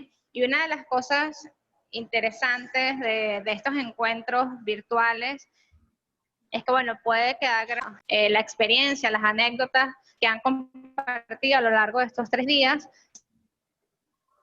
van a poder ser para y porque interés en lo que han sido las áreas protegidas en Venezuela y que nos sirva, como se habló bastante en el Congreso Latinoamericano del Caribe, que lo mencionó Freddy, esa transgeneracionalidad, ¿no? Los jóvenes profesionales debemos y nos encanta aprender de las personas que tienen más experiencia que nosotras y es un aprendizaje.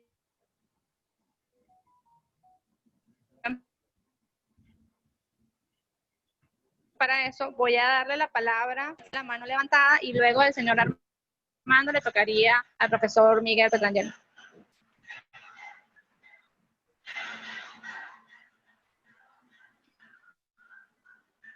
Señor Armando, creo que ya puede hablar.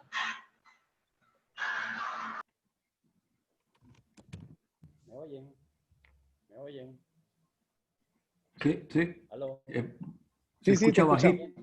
Se escucha bajo, pero se escucha. Ok. Buenos días a todos. De nuevo, gracias a los ponentes de hoy, a Freddy y a Jorge, por excelentes presentaciones. Cuando Lisa pasó el primer chat proponiendo estos webinars, no tuve la menor duda de decirle que sí, que había que hacerlo, que era una excelente oportunidad de refrescarnos. ¿Qué hemos hecho en estos 3 webinars? Refrescarnos de toda esta situación y a la vez felicitarnos por lo que de alguna manera hemos tenido corresponsabilidad en la gestión de áreas protegidas en Venezuela. No todo está perdido. Hemos hecho e hicimos bastante, no lo suficiente, a lo mejor no todo lo mejor, pero sí lo hicimos. Y gracias a eso, hoy en día Venezuela tiene lo que tiene. Quiero participar ahorita, o quiero referirme particularmente al tema de la cartografía.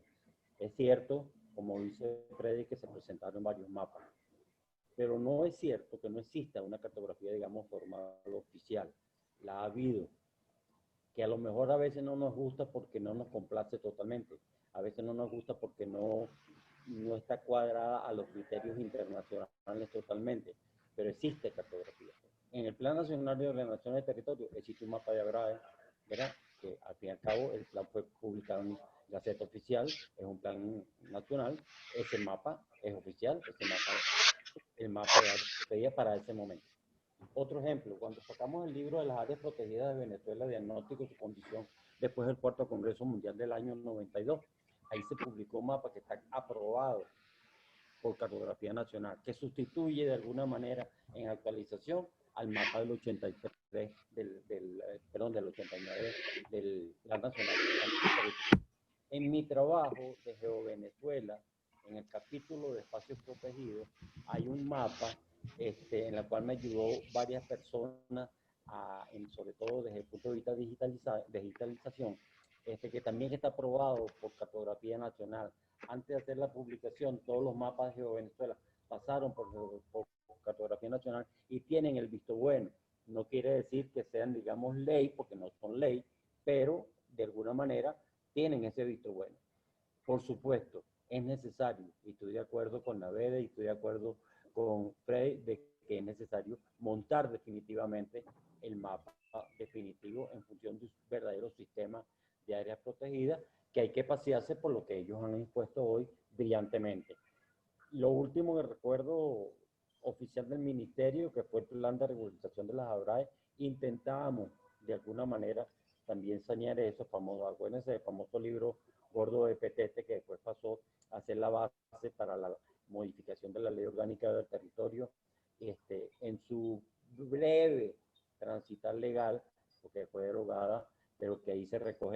famosas ANAPRO y las no ANAPRO, eso debió ser también plasmado en una base cartográfica.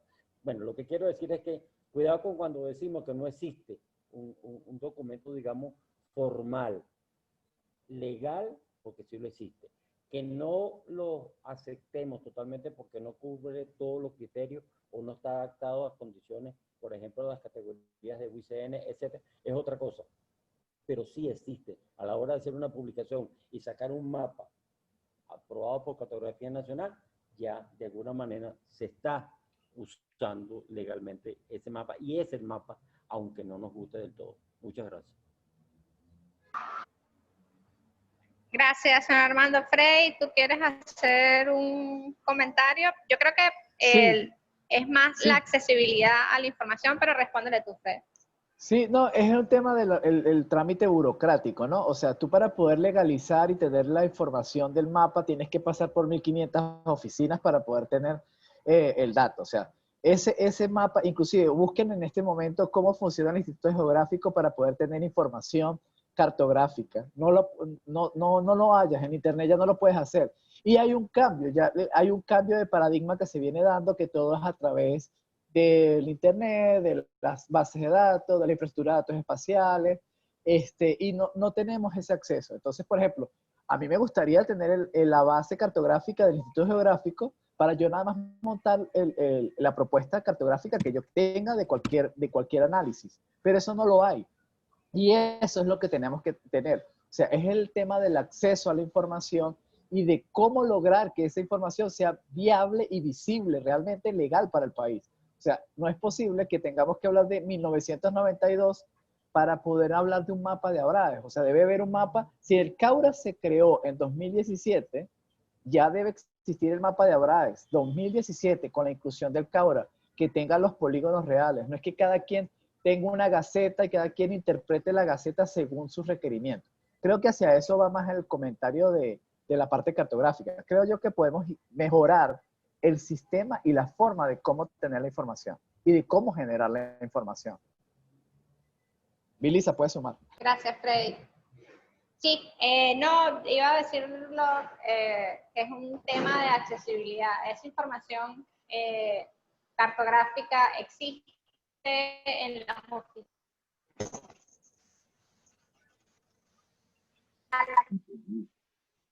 El audio. Todos los datos es la palabra de Ángeles, ella tiene el audio activado.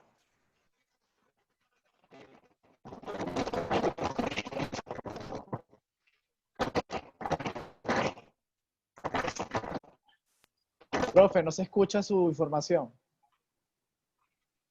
El micrófono suena mal.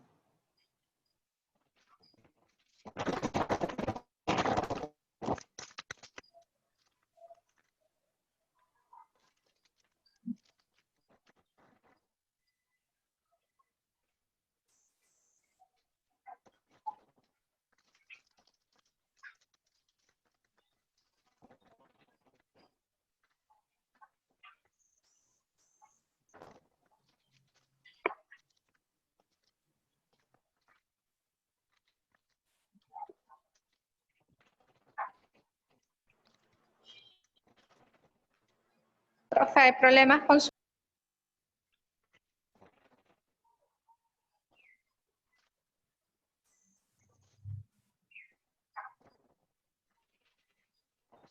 tu audio? Freddy, ¿tú lo escuchas? No sé si es mi internet. No, el profesor Miguel no se escucha. No se escucha nada. Mientras resuelve el problema de audio, vamos a darle la palabra a la señora Francia Mota, que la acaba de solicitar a través del chat.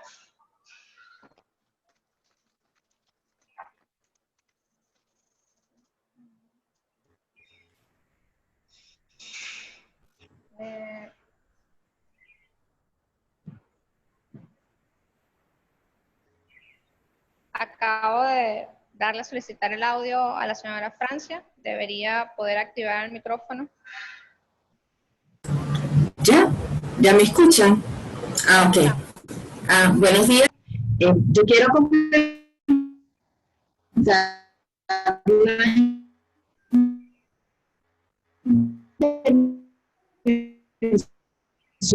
en avanzada en los temas de las áreas naturales protegidas de nuestro país.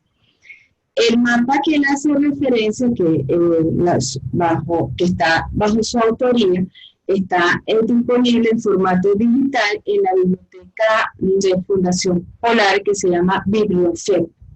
Allí ustedes revisan la parte del apéndice cartográfico de la colección GeoVenezuela. Yo ahora voy a escribir en el chat como Bibliofec, Biblio, F-E-P, de Fundación Empresas Polar. Ahí tienen ustedes a disposición de ustedes toda la cartografía de los diferentes aspectos que se trataron, la cartografía a nivel nacional. Está por ser publicado en la cartografía a nivel de Estado. Pero el capítulo de espacios naturales protegidos que hizo el ingeniero Armando Hernández está muy bien hecho, excelentemente, en forma excelente, y aparece, por supuesto, en los mapas. Entonces los invito a la revisión de esta colección y en especial la de las áreas naturales protegidas. Felicito a todos los participantes, a Jorge Naveda, a Freddy Parada, excelentes profesionales y conocedores de la materia. Y mis saludos para todos ustedes. Excelente webinar, me encantó.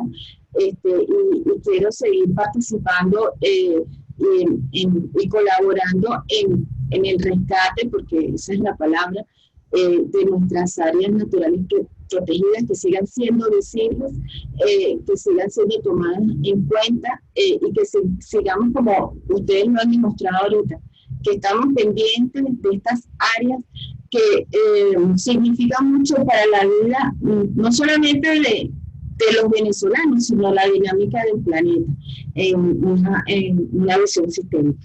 Muchas gracias a todos y mis felicitaciones sinceras. Hasta luego. Muchas gracias. El profe Miguel, ¿será que ya arregló su micrófono? ¿Me oyes? Ahora sí, profe. Ok, gracias. Bueno, problemas tecnológicos, ¿no? Bueno, yo reafirmo. Jorge, tú no puedes prender la cámara. Me gustaría ver a Jorge. Yo no sé, nosotros aquí, yo tengo yo tengo unas clases de conversación en inglés aquí en Inglaterra que son muy agradables y nosotros todos tenemos que estar en cámara, ¿no? Y entonces, bueno, como que me he acostumbrado. Jorge, ¿cómo estás? ¿Me oyes, Jorge? Bien, vale. ¿Tú? Sí, perfecto. Oye, Jorge, mira, yo no sé, sublime, ¿qué podríamos decir? Extraordinario, 30 años de trabajo resumido en una conferencia. De verdad que, no sé, a las personas que nos gusta el conocimiento, bueno, tuvimos un banquete esta tarde, ¿no? Realmente de conocimiento. Y después Freddy también, bueno, realmente estamos en buenas manos. Las áreas naturales venezolanas están en buenas manos, ¿no? Jorge, yo quiero felicitarte porque tú has sido creador de esa maravilla, ¿no? De ese Sistema Nacional de Parques Nacionales, ¿no? Y yo no sé, aunque las cosas han sido difíciles en Venezuela, parece que todo, o sea, no nos confundimos, pues, el venezolano. Yo me acuerdo mucho de los magallaneros y los caraquistas, me acuerdo mucho de los copellanos y los adecos, ¿no? Y entonces, últimamente, eso como que desapareció, como que no éramos dos bandos que nos apoyábamos mutuamente y eso como que eso se perdió, ¿no? Pero en cuanto a las áreas naturales protegidas, eso no se perdió. Fíjate que cuando tú hablas, mira, están interviniendo en un parque nacional, huye todo el mundo de cualquier tendencia política se pone al frente. No, eso es parque nacional. Y bueno, y es maravilloso tener en un país de los 10 más diversos del mundo, tener un sistema de parques nacionales tan biodiverso también, ¿no? Tan múltiple. Bueno, Freddy tú mencionabas, ¿no? ¿Cuántos? 44 parques nacionales y 37 monumentos naturales en la Guanábana. ¿Ah? ¿Cuántos años de trabajo tendríamos ahí? Bueno, yo para que trabaje en meditación, yo creo que debería vivir como 10 vidas, ¿no? Para poder recorrer parte de eso. Jorge, me preocupa mucho la figura de parque nacional, de reservas hidráulicas y lo complicado que es incorporar áreas nuevas al sistema de parque nacional. Yo he trabajado en inventarios forestales en las cuencas del río Guasare, Socú y Cachirí, y en la cuenca del río Burro Negro. Y son reservas hidráulicas. Yo creo que eso debería ser, bueno, imagínate, están los embalses que surten de agua a Maracayo y toda la costa oriental del lago. O sea, ¿cómo eso no ha sido considerado como parque nacional, ¿no? O el sistema la figura de reserva hidráulica debería ser inclusive de mayor protección que la de Parque Nacional, pues, a mi entender, ¿no? En mi opinión, ¿no? Porque eso ya involucra a toda la población y bueno, todo, a pesar de cómo está el sistema ahora, ¿no? Entonces ese paso, yo sé que hubo muchos intentos de incorporar a esas áreas al Parque Nacional Sierra de Perijá y no fue posible y en el otro lado no hay Parque Nacional, ¿no? Bueno, felicitaciones, de verdad cónchole, haber mantenido ese sistema de parque, y no valdrá la pena mantener el nombre en parques, como decía tu compañero Rafael. Yo sé que el Instituto Nacional de Áreas Protegidas reunificaría todas las cosas que están dispersas ahora para un fin común, ¿no? Pero en parques y parques, ¿no? Y es una figura de alta relevancia, ¿no? Y otra cosa, cónchole, ¿cómo hacemos con el Parque Turuépano y Península de Paria? Yo dentro de mis sueños, porque yo iba a mis parques nacionales, pero los locales. Pero tú te imaginas ir al Parque Nacional Turuépano o al Parque Nacional Península de Paria. Bueno, eso debe ser, bueno, no sé, estásico, ¿no? Visitar eso con unas lanchas, ¿no? Y entonces ahorita hay un buque ahí que tiene 1.300.000 barriles de petróleo que está a punto de hundirse y va a afectar los manglares.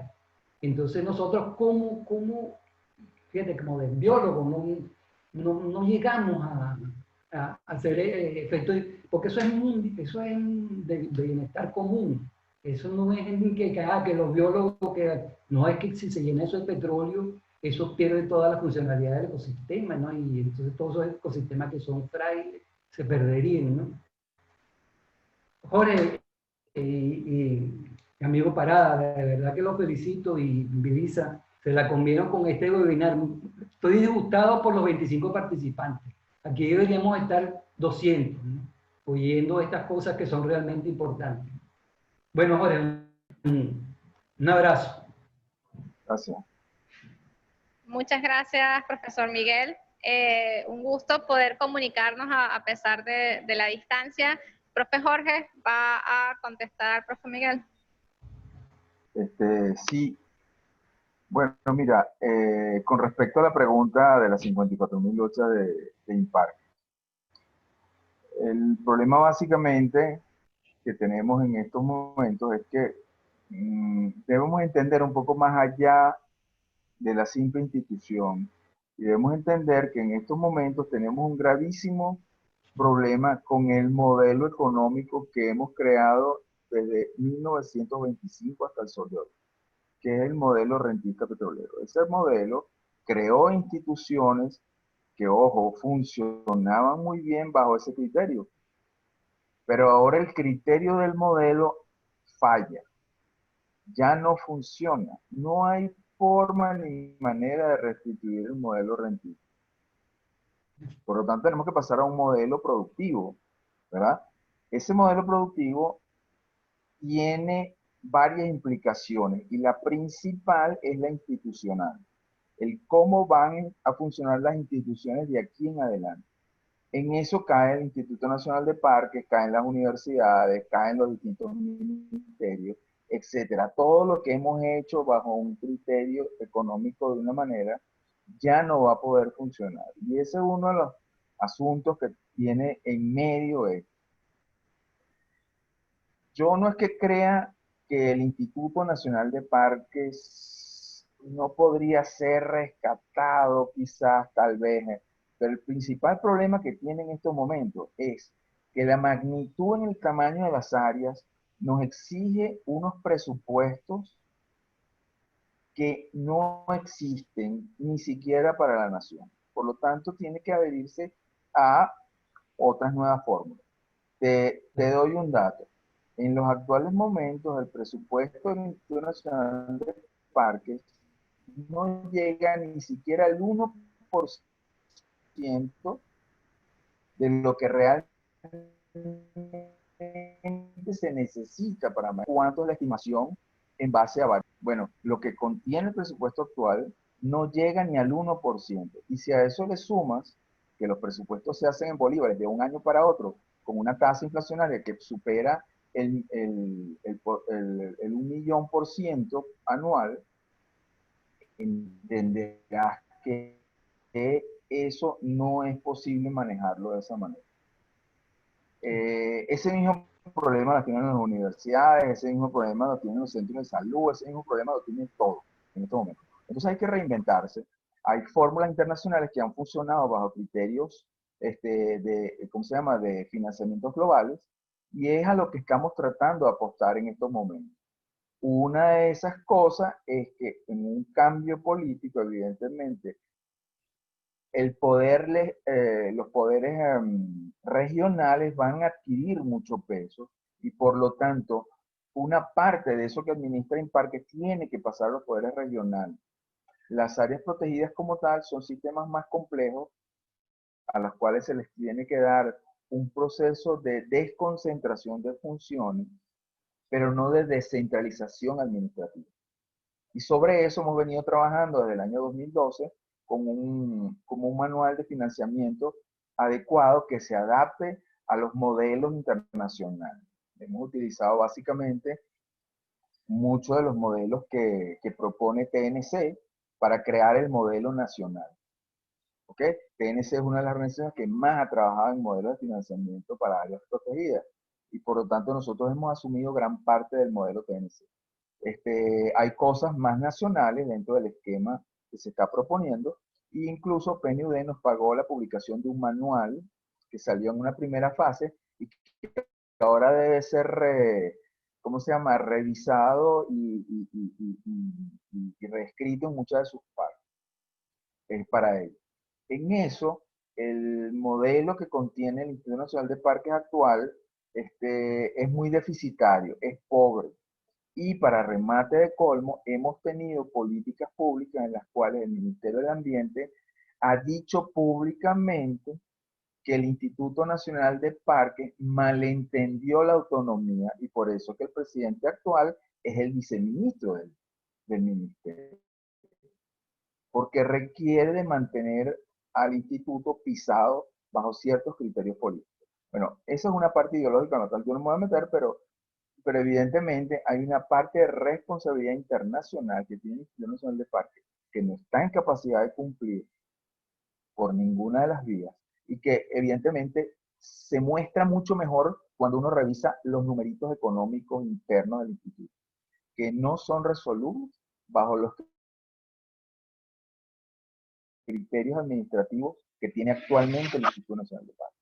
O sea, hay que rehacer sistemas de auditoría, hay que rehacer esquemas y métodos para cálculos presupuestarios, hay que renovarse en términos de relaciones con otras instituciones para nosotros ser un instituto muchísimo más abierto, más lógico y que seamos leídos internacionalmente de la manera que se debe, para poder acceder a recursos internacionales que están ahí esperando para que Venezuela pueda acceder a ellos y que Venezuela nunca o casi nunca ha accedido.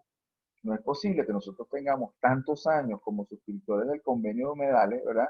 Y en Venezuela solo haya existido un solo proyecto de educación ambiental que se genera en la cuenca Caribe con financiamiento proveniente de ese convenio.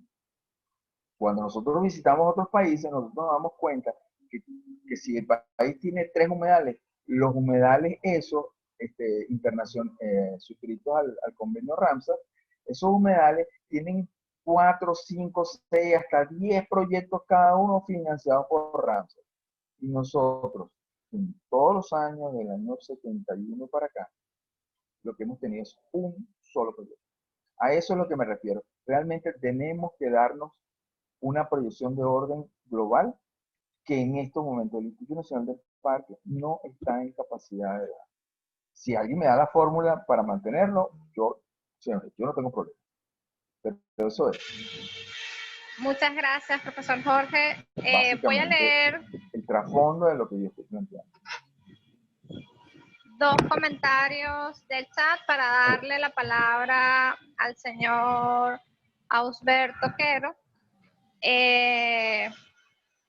Acá un Miguel Antonio, que del MINEC, comenta que en cuanto a la presentación de Freddy Parada, Venezuela cuenta con una institución como el Instituto Geográfico Venezolano Simón Bolívar, quien debe sentar las bases para la unificación de criterios cartográficos. Y cabe mencionar que el MINEC, la actual Dirección General de Políticas de Gestión y Conservación de Ecosistemas, para el año 2017, sentó las bases en unificar criterios en el diseño, selección de escala para la presentación de la cartografía de cada una de las ABRAE, que han tenido competencia en su administración en los foros.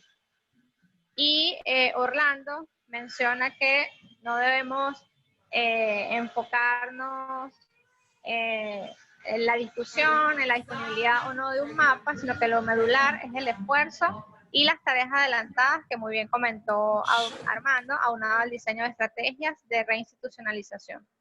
El señor Rafael García comenta que tal vez no se expresó correctamente, que él opina que hay parques hay que desaparecerlo para crear una institución moderna, adecuada y eficaz para el manejo de las áreas protegidas. Voy a abrir el micrófono del señor Ausberto, con él cerramos el derecho a palabra para que los ponentes procedan a una conclusión. Buenos días. ¿Me escucha, Vilisa? Lo escucho. Ok, buenos días. Bueno, en primer lugar, felicitaciones por este evento que se celebra con el tema de la protección para la redundancia, de las áreas protegidas en el país. Y bueno, realmente los que trabajamos en la parte ambiental siempre hemos estado motivados y entusiasmados en que realmente pues las políticas apunten a lo que son nuestras áreas, esas áreas protegidas, las reservas hidráulicas, como bien decía Miguel, todo lo que tenga que ver con el mejoramiento y la sostenibilidad de las figuras que tenemos en el país. Hay algo que quería comentar muy rápidamente, es que nosotros hay que en el país, indistintamente quien lo vaya a hacer, nuevo gobierno, este mismo gobierno, tenemos que empezar a cambiar el paradigma y hay desafíos en función de las nuevas tendencias. El profesor Jorge decía que si hay alguien que le dé otra fórmula que la asombre, bueno, yo voy a lanzarle una. Yo pienso que de verdad hay que buscar el mecanismo. Voy a hablar de un antecedente. Hace 10, 15 años el ministerio para el ministerio era inaccesible que las empresas pudieran ayudar y financiar. Por ejemplo, el caso, yo voy a hablar de uno, Carbones del Guasare.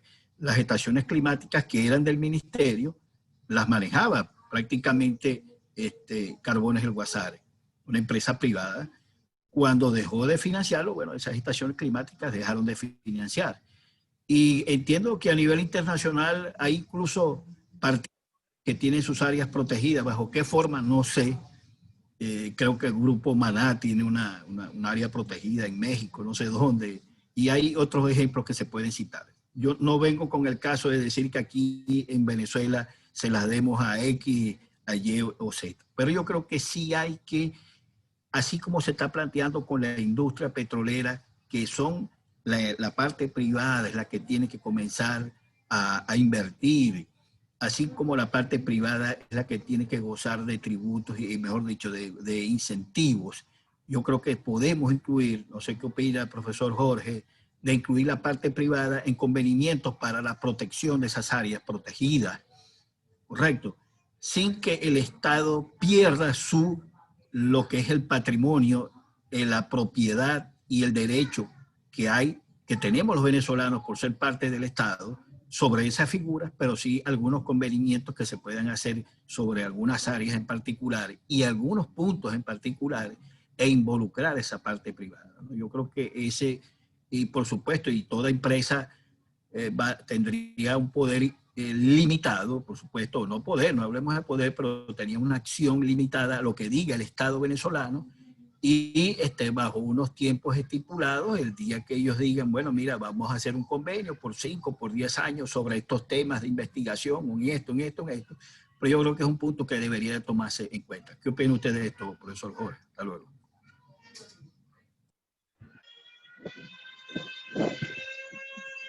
Muchas gracias, señor Alberto. Profe Jorge. Profe, con Ajá. la respuesta del señor Alberto, entonces también hace su conclusión para ir cerrando el webinar, por favor. Sí, bueno, miren, con respecto a la parte privada,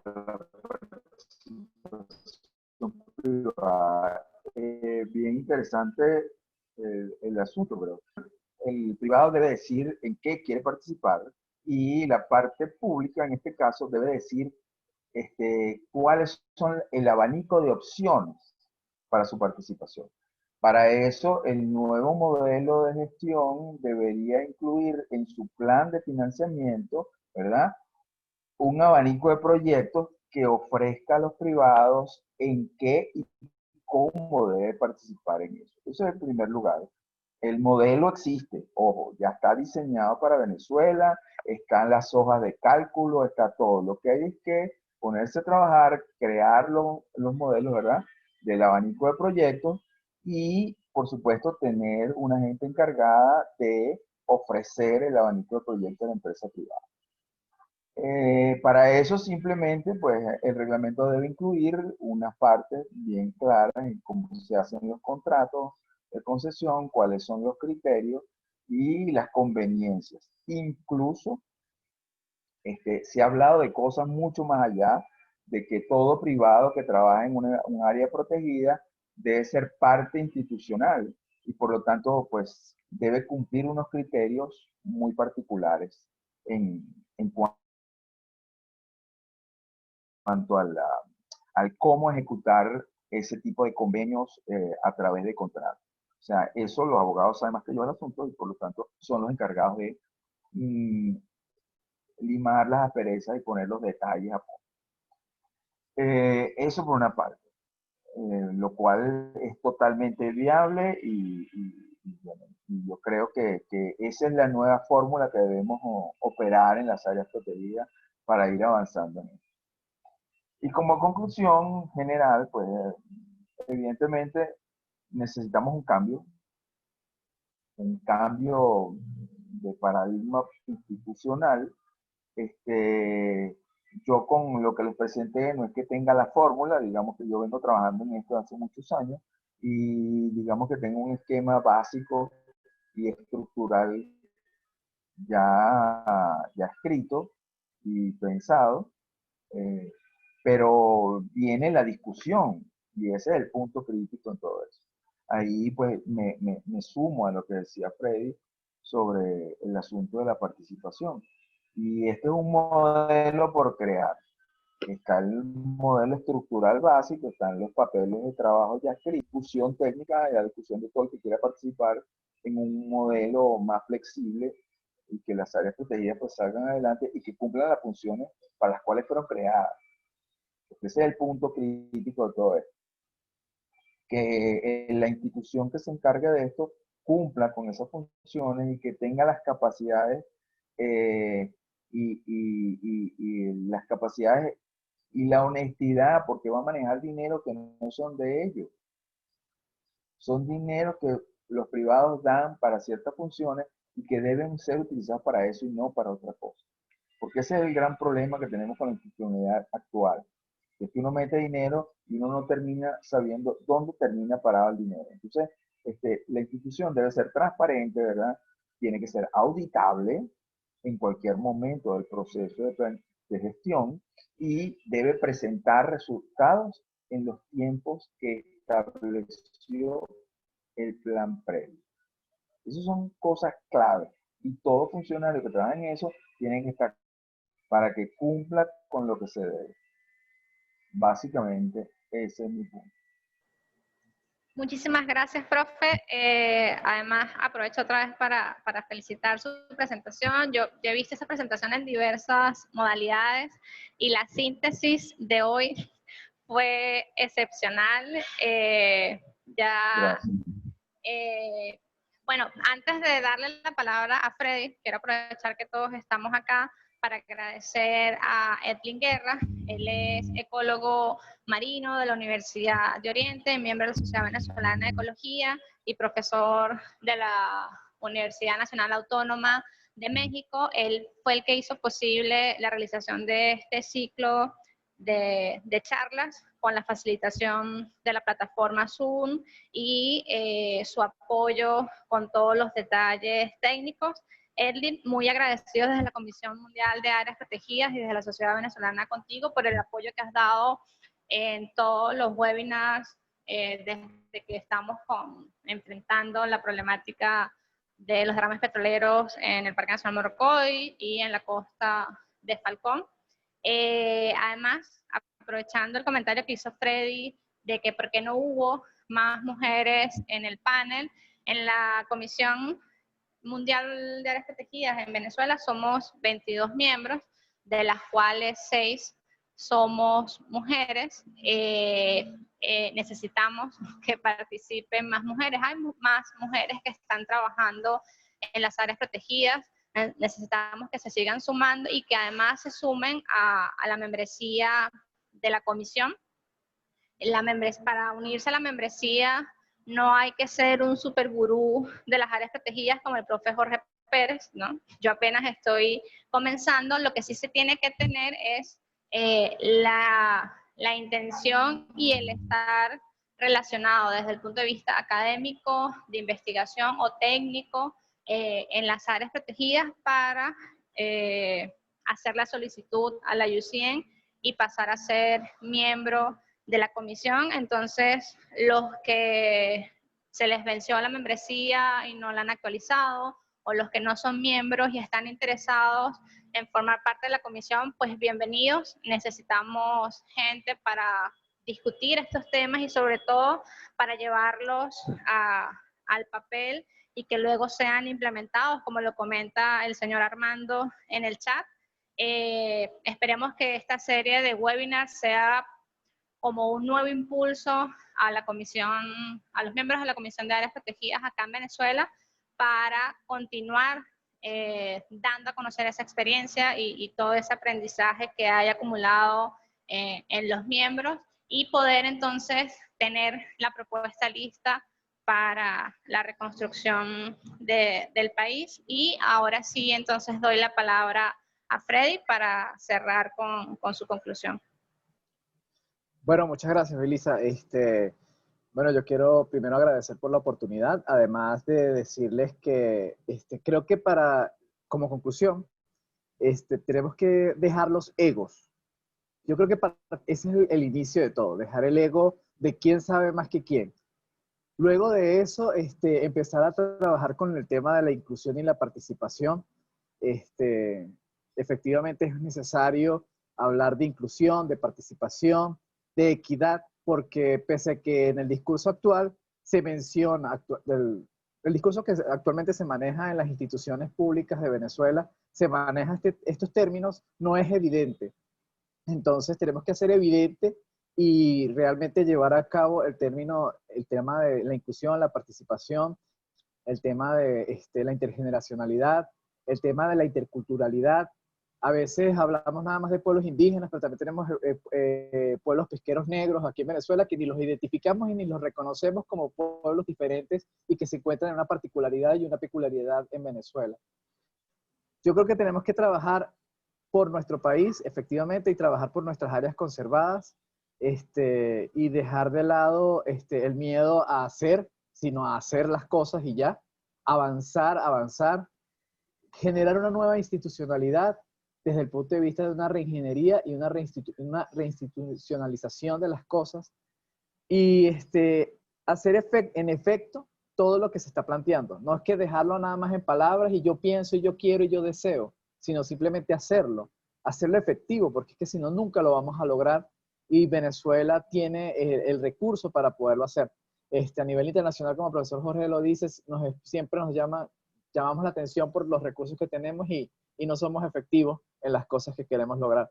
Entonces yo creo que tenemos mucho trabajo por delante. Tenemos muchas personas que convencer para que trabajen con nosotros en el tema de áreas protegidas y conservadas en Venezuela. Somos pocos para el vasto territorio y para la gran cantidad de cosas que se tiene. Y yo creo que lo principal es ser humildes para trabajar y trabajar efectivamente por una política pública asertiva dentro de las áreas protegidas, pensando en la planificación de facto y de hecho necesaria y fundamental, evitar las estructuras burocráticas, dejar el tema de que quiero cambiar el nombre. Bueno, ahora tenemos un nuevo estado, pero vamos a llamarlo ahora, ya no llamamos planificación, sino lo vamos a llamar gestión. Si el nombre funciona, si el nombre lo hace, perfecto. O sea, yo no me voy a cambiar, yo cuando me gradué de geógrafo no me cambié el nombre a otro nombre, sigo siendo Freddy Parada. Y yo creo que eso es lo que tenemos que hacer, modificar las cosas a bien y hacer las cosas bien para poder construir un país realmente conservado y protegido y con participación de las bases e inclusivo y que todo el mundo esté. Listo. Gracias. Muchas gracias, Freddy. Les recuerdo que todos los webinars van a estar disponibles en el YouTube de la Sociedad Venezolana de Ecología. Lo anunciaremos en la página web al ya tenerlos todos montados. El webinar del viernes y el del lunes ya están disponibles. Y bueno, desde la Comisión Mundial de Áreas Protegidas, los miembros venezolanos agradecemos el interés, la gran participación.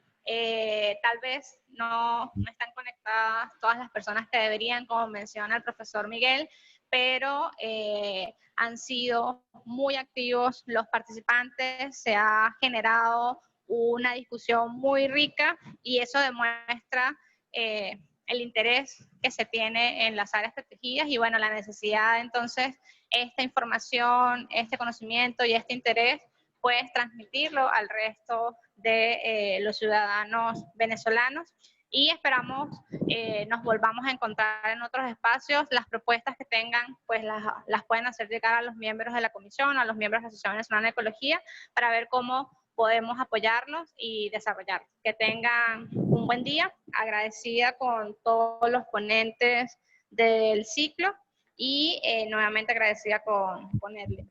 Buenas tardes.